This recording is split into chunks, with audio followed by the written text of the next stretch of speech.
Ya, salam berjumpa, salam sejahtera. Selamat berjumpa kembali di dalam acara Santapan Rohani.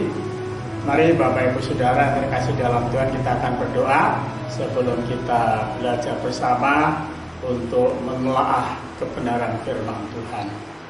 Dengan segala kerendahan hati kami Bapa di surga, kami naikkan syukur di hadapan Tuhan.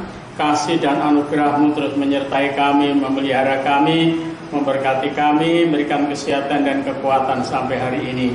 Kami bersyukur kepadamu Bapa, terpujilah nama-Mu ya Tuhan.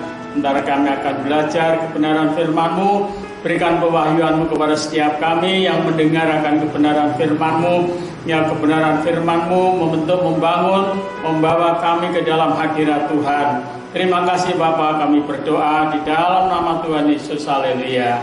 Amin. Baik, Bapak Ibu Saudara terkasih dalam Tuhan, mari kita langsung saja. Kita akan belajar dengan firman Tuhan dengan satu tema, ditegakkan di atas kebenaran. Kamu akan ditegakkan di atas kebenaran. Saya ambil dari kitab Yesaya pasal 54.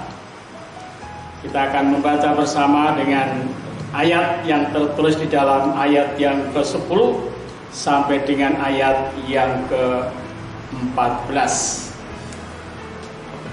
Sebab biarpun gunung-gunung beranjak dan bukit-bukit bergoyang, tetapi kasih setiaku tidak akan beranjak daripadamu,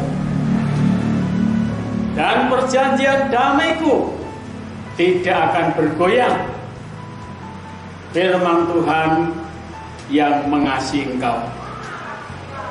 Hai engkau yang tertindas, yang dilanggar angin badai, yang tidak dihiburkan, sesungguhnya aku akan meletakkan alasmu dari batu hitam dan dasar-dasarmu dari batu nilam. Aku akan membuat ke puncak tembokmu dari batu-batu delima, pintu-pintu gerbangmu dari batu menikam merah, dan segenap tembok perbatasanmu dari batu permata.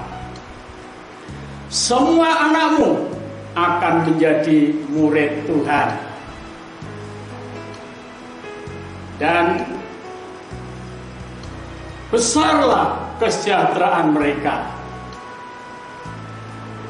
Engkau akan ditegakkan di atas kebenaran.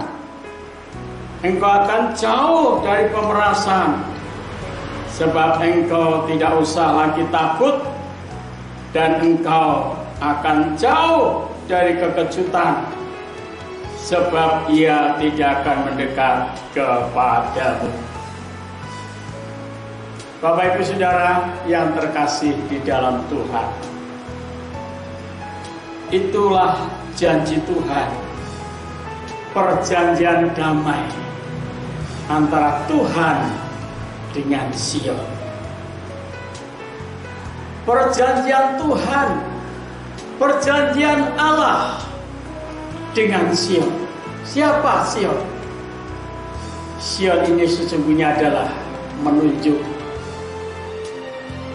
pribadi-pribadi, orang-orang yang suka menyembah, memuji Tuhan, mengagungkan nama Tuhan, seperti keluarga Daud. Keluarga Daud, keluarga orang yang senantiasa menyembah Tuhan, memuji Tuhan, mengagungkan nama Tuhan. Kalau Bapak Ibu Saudara mempelajari dalam kitab Mazmur, ya boleh dikata 80% satu kitab Mazmur itu penulisnya adalah Daud.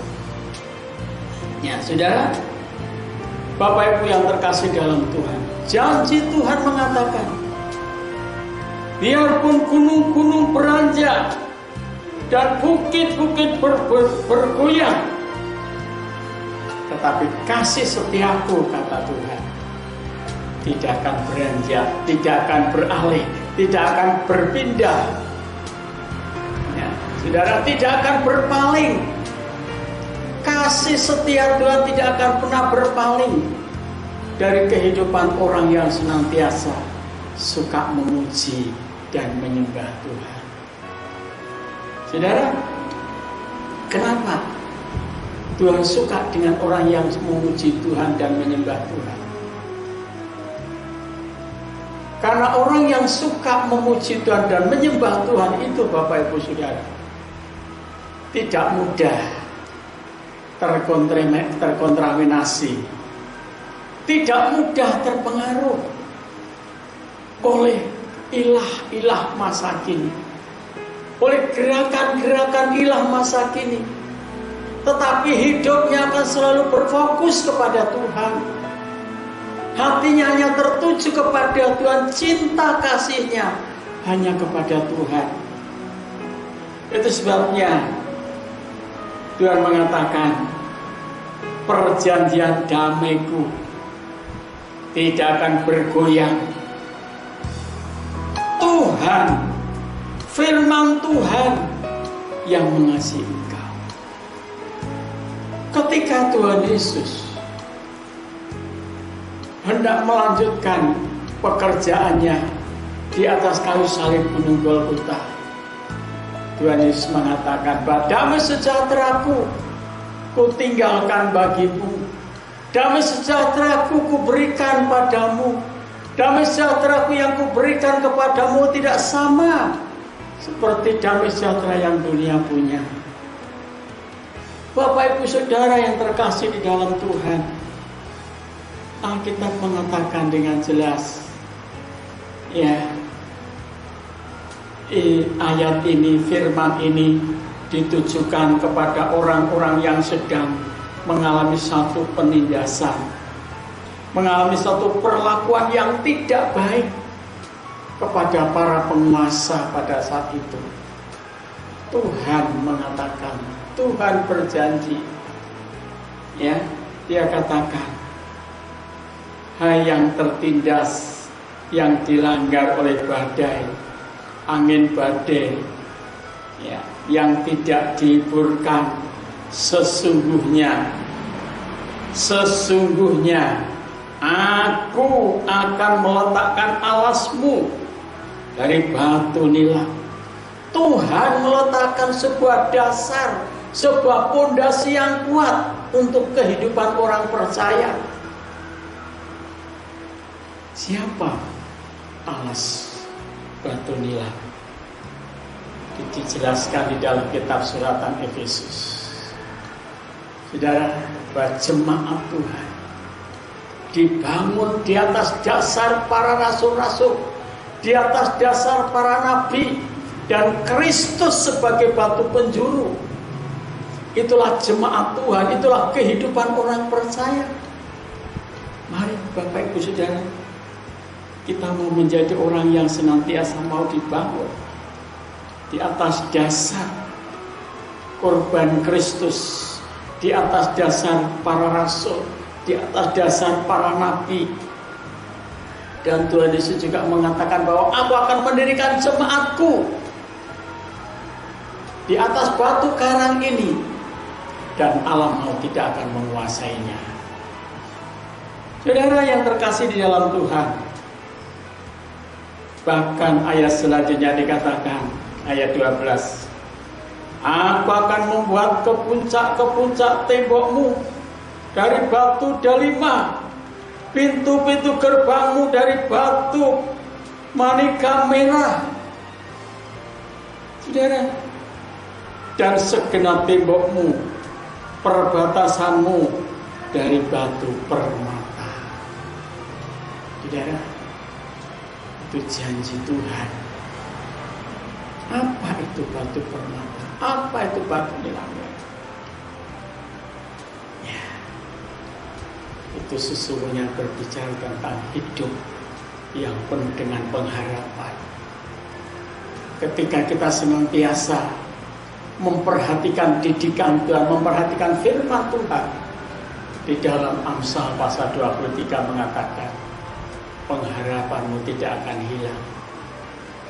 Saudara, pengharapan itu tidak akan hilang. Orang bisa mengalami putus asa, orang bisa mengalami depresi, orang bisa mengalami stres. Tetapi orang yang ada di dalam Tuhan, sekalipun banyak masalah silih berganti datang, silih berganti, tidak akan menghilangkan pengharapannya kepada Tuhan. Mengapa? Karena mau dibangun, ya, mau dibentuk menjadi murid. Dikatakan semua anakmu akan menjadi murid Tuhan, dan besar kesejahteraan mereka. Ada suatu kesejahteraan yang Tuhan persiapkan bagi setiap orang yang percaya. Anak cucunya tidak akan meminta-minta. Kenapa? Karena pemeliharaan Tuhan itu sempurna. Saya selalu mengatakan bahwa pemeliharaan Tuhan itu sempurna. Setiap kali ada teman yang WA, ya, bicara masalah bla bla bla bla bla, saya katakan, percayalah bahwa pemeliharaan Tuhan itu sempurna untuk hamba-hamba Tuhan, untuk anak-anak Tuhan, untuk orang-orang percaya. Asalkan kita mau, ya, mau dibangun, didirikan di atas dasar yang benar. Ya. Dikatakan ayat yang terakhir, engkau akan ditegakkan di atas kebenaran. Engkau akan ditegakkan di atas kebenaran. Siapa yang menegakkan? Kalau manusia yang menegakkan saja, saudara, bisa hari ini ditegakkan, besok digusur, saudara. Bisa hari ini dipilih, besok disingkirkan. Tetapi kalau Tuhan yang menegakkan, Tuhan yang mengokohkan, tidak ada satupun yang akan menggeser. Oleh sebab itu, Bapak Ibu Saudara terkasih di dalam Tuhan, mari kita pastikan bahwa hidup kita hidup yang berdiri di atas kebenaran. Karena Tuhan telah memilih Bapak Ibu Saudara dan saya untuk dijadikan orang-orang yang menjadi kuat di dalam kebenaran. Berdiri di atas kebenaran, berdiri di dalam kebenaran, di dalam kasih karunia Tuhan. Kenapa? Karena korbannya di atas kayu salib gunung Golgota yang membuat Bapak Ibu Saudara kita semua layak untuk hidup di dalam kebenaran, berdiri di atas kebenaran Tuhan, tegak di dalam kebenaran Tuhan. Alkitab mengatakan engkau akan jauh dari pemerasan, sebab engkau tidak usah lagi takut, dan engkau akan jauh dari kekejutan, sebab ia tidak akan mendekat kepadamu lagi. Jangan takut Bapak Ibu Saudara. Dunia hari ini dan seterusnya tidak akan pernah membuat saudara damai sejahtera. Tapi Allah sumber damai sejahtera, Allah sumber kekuatan, Allah sumber penghiburan akan memberikan kekuatan, akan menghibur kita semua ketika kita menghadapi persoalan masalah. Jangan takut Bapak Ibu Saudara. Mari kita bersama-sama dengan Tuhan, hidup kita dibangun di dalam kebenaran, berdiri di atas kebenaran yang kuat. Kita berdoa di dalam nama Tuhan Yesus. Segala puji hormat dan syukur kami naikkan di hadapan-Mu Bapa. Izinkan kami mengucap syukur kepadamu Tuhan. Perkenankan kami mengucap syukur kepadamu Tuhan, karena Engkau yang telah menegakkan kami di atas kebenaran. Karena korbanmu di atas kayu salib gunung Golgota yang membuat kami layak untuk kami hidup di dalam kebenaran. Terpujilah nama-Mu ya Tuhan. Kami mengucap syukur, berkat-Mu, sukacitamu, damai sejahtera-Mu, kesehatan dan kekuatan turun atas kami semua yang mendengar kebenaran firman-Mu. Kami berdoa di dalam nama Tuhan Yesus. Haleluya. Amin.